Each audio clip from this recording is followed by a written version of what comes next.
Okay, I'm going to do a full breakdown on the Copenhagen World Government Summit. If our nation signs on to it, if the Senate ratifies it, 191 signatories will have to unanimously vote for any nation to be able to leave. Total global governance over all carbon dioxide, all other greenhouse gases. In the words of the UN, Maurice Strong, let's pull up the exact quote. Ask Aaron for it. I don't have it in front of me. As many quotes. To destroy all industrial society so that eugenics can be carried out against the population. So that is coming up. But for the next 30 minutes, we are joined by John Young of Cryptome.org, one of the best. It was kind of WikiLeaks before WikiLeaks on issues of government spying, surveillance, illegal surveillance, you name it. And they're really a clearinghouse posting and publishing a lot of this. He pointed out to me in an email that he didn't even break this. They just hosted the documents. Yahoo threatens Cryptome over leaked surveillance document. Yahoo, the internet corporation notorious for helping China implement totalitarian censorship of the web, has instructed its lawyers to go after Cryptome, a site that functions as a repository for information about freedom of speech, cryptography, spying, and surveillance. Michael T. Gershberg of the law firm, and it goes on, sent a DMC takedown order notice to John Young, Cryptome webmaster. On December 3rd, the law firm claims that Cryptome has violated Yahoo's intellectual property rights and copyright by posting Yahoo's compliance guide for law enforcement. Young has refused to remove the document from his website. The takedown order is posted on the Cryptome website. And we've got his comments here pointing out they never registered it as copyrighted, and he's being pretty sarcastic with them. But it's good to have him here with us today. Mr. Young, thank you for joining us. It's a pleasure. Tell us just briefly about Cryptome.org. I mean, a lot of my listeners are big supporters of it. I've been learning a lot for many years from it. But for those that don't know, a snapshot of Cryptome.org. And this is only the latest persecution and visitation that you guys have had over the years. So perhaps give us a little bit of background on that. And then this latest trip into Orwellville. Great. Good opportunity to speak with you, Alex. We set this site up 13 years ago to publish information that the government didn't want the public to see. It's its only purpose. We've since expanded into commercial stuff that businesses don't want the public to see, but most of it has to do with publishing government documents that they had rather the public not see. So people send us documents that they have access to, or we get them through FOIA, or they show up from unknown sources. So we publish it without editorial remarks in most cases and let the readers decide what they think about it. So it's more like a library than a blog. And so we have about 45,000 documents now on the website that have been collected and put up for public reading. The most recent series we've been putting up are telecom law enforcement compliance guides, in which they are obliged to provide access to telecom records through the through official legislation established for this purpose. Most of these guides are kept private because the telecoms don't want the public to know that they're selling this information to the government. Christopher Sologian broke this story a week ago on his website. He's a student at Indiana University, and he'd been doing research on this and asking for FOIA information, and he was refused. But he did get copies of letters from Verizon and Sprint objecting to the release of what they call confidential business information, because if the public saw it, they would be very upset with us.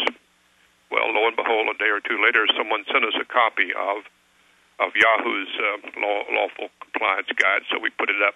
And now they have thankfully verified it's authentic by saying, yes, that's ours. Just like the ClimateGate swindlers, the top UN scientists all colluding in fraud to hide the decline in global temperatures in the last 9 years. They came out and admitted, yeah, those are ours, somebody stole them. So it's always a nice verification. That's right. And so along with the Yahoos, we've got about 8 or 9 others from telecom companies that have similar policies in place, which they've never disclosed before. And so that's now on our website, and the Yahoo one is the one that's gotten the only response from the owners of these documents, so they claim, and sent us a standard DMCA takedown. We've gotten these DMCA takedowns several times over the years and have tried our best to resist them. So, there's a lot of fake ones, too. We've noticed most of the ones we've gone through have been fake. And we always challenge it with a federal filing in federal court and have beaten them. but that's if they try to carry the takedown order through. Of course, that's hard to do with all of our different servers we use, the CDN systems we use. But I don't want to get into the architecture of how you resist those.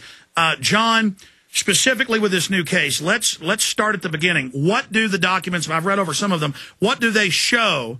The shopping list of, hey, warrants, we don't need no stinking warrants. It's all yours. Just pay us some taxpayer money. We'll give them to you very quickly. Let's break that down. And then now the latest threats by Yahoo and why you believe you don't have to remove it. Well, nearly all these are the same. Is they have set up policy to comply with the so-called CALEA requirement, which is Communication Assistance for Law Enforcement.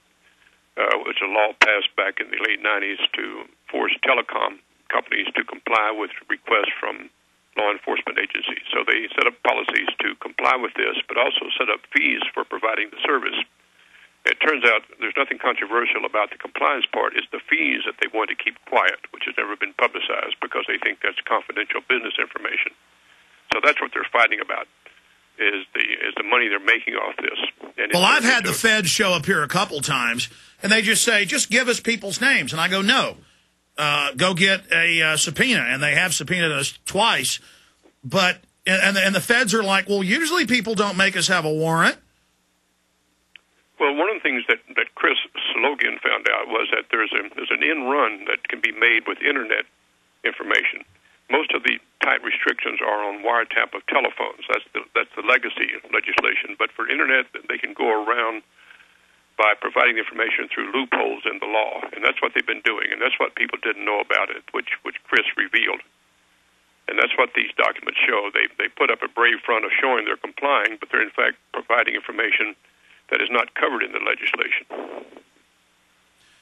And that's their emails, that's the instant messages, and it's all itemized. You know, you want it, Yahoo's got it. That's right, and it turns out it's a very lucrative business. That's what was surprising. Chris found out was that how much money they're making off this.